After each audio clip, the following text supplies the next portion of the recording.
नमस्कार, मैं नयन कुमार। आइए, अगर ये मेरा वीडियो पसंद आए तो कृपया आप इसे लाइक कीजिए और सब्सक्राइब भी कीजिए। आज हम जानेंगे कुंडली में प्रेम विवाह के योग। प्रेम विवाह के क्या योग होते हैं? चलिए, प्रेम विवाह के लिए एक तो सप्तम भाव,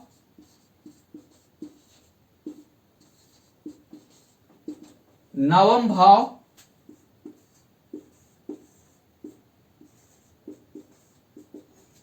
और पंचम भाव।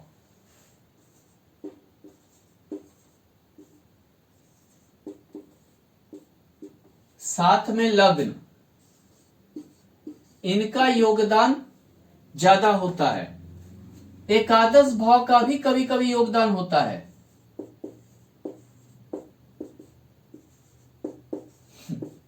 लेकिन ज्यादातर लग्न और पंचम का योग या नवम और सप्तम का योग, ये लव मैरिज प्रेम विवाह को ज्यादा दर्शाता है। अगर पंचमी सप्तम भाव में हो या सप्तमी पंचम भाव में हो या सप्तमी भाग्य भाव में हो, यानी जो है शादी के बाद हालांकि भाग्योदय भी करवा देता है, या भाग्य सप्तम भाव में हो, यानी उसके भाग्य में जो है मतलब पत्नी जो भाग्य का चीज हो जाता है, पत्नी भी भाग्य की चीज हो जाती है उसका, जो है ऐसे में प्रेम विवाह करवाता है। दूसरी बात, लग्न का और सप्तम का, लग्न का भी योगदान होता है, लग्न का भी योगदान होना चाहिए, क्योंकि आपकी भी मानसिक स्थिति उस ओर हो तभी। दूसरी बात, एकादश इच्छा का भाव, इसका भी योगदान हो तो लव मैरिज का योग बनता है, यानी प्रेम विवाह का योग बनता है। पंचम, जिसे हम प्रेम का भाव कहते हैं, प्रेम का, स्नेह का, मनोरंजन का,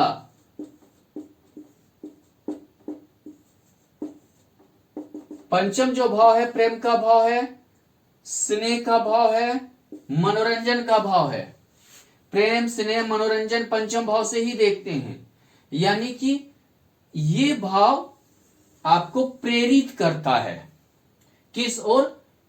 प्रेम के लिए, यानी सप्तम भाव, यानी ये दोनों का रहे तो प्रेम के लिए प्रेरित करता है, एक अच्छा प्रेमी होता है। भाग्य भाव, भाग्य भाव जैसे धर्म का भाव,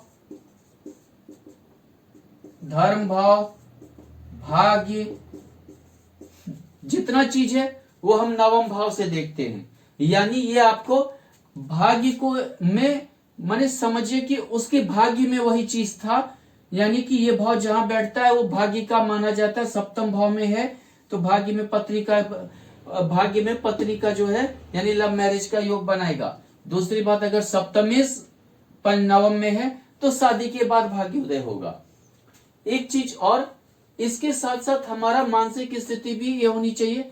इसके साथ अगर लग्न का योगदान अच्छा है या एकादश का योगदान अच्छा है सप्तम में, सप्तम भाव के साथ, तो एकादश यानी इच्छा भी होनी चाहिए।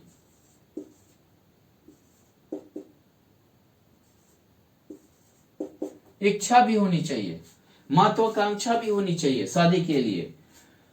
इससे जो है हमारा लव मैरिज का योग बनता है, पंचम का सप्तम के साथ या भाग्य के साथ, एकादश के साथ, लग्न के साथ। और अगर इसके साथ षष्ठ भाव की कॉम्बिनेशन हो जाए, मान लीजिए कि किसी का क्या है पंचम सप्तम और उसके साथ साथ जो है षष्ठ भाव का कहीं कॉम्बिनेशन हो गया, दृष्टि हो गई, कुछ भी हो गया। अब मान लीजिए कि कोई एक साथ रहे, कोई जरूरी नहीं है, दृष्टि से भी लव मैरिज का योग बनेगा।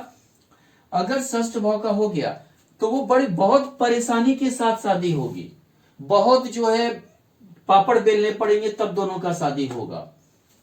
आप देखिए होइएगा, बहुत का लव मैरिज घर वाले को मनाइए, लड़की वाले को मनाइए, सबको मनाइए, उसके बाद संभव हो पाता है, या बहुत दिन तक परिवार नहीं मानते हैं, इस टाइप के बनता है, वो षष्ठ भाव का योगदान होता है साथ में। अगर इसके साथ अष्टम भाव का हो जाए, ठीक है, पंचम सप्तम अष्टम का भी हो गया या नवम पंचम अष्टम का भी हो गया, तो लव मैरिज होगी, उसके साथ साथ कलंक भी जुड़ा हुआ रहेगा।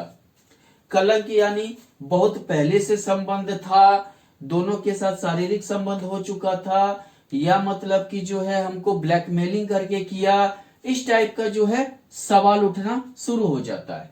दूसरी बात, अगर द्वादश के साथ ऐसा संबंध हो जाए, द्वादश हो, पंचम हो और सप्तम हो, या नवम हो, सप्तम हो, द्वादश के साथ हो जाए, तो जाहिर सी बात है कभी कभी क्या होता है, कोई शादीशुदा है, दूसरे की जीवन में एंट्री हो गई, उससे भी शादी कर लिया, यानी और एक शादी करके बैठ गया है, ये यानी छुपा रहा है, मतलब कि बाद में ये चीज का उजागर हुआ, हालांकि दूसरे की एंट्री हमेशा करवा देता है।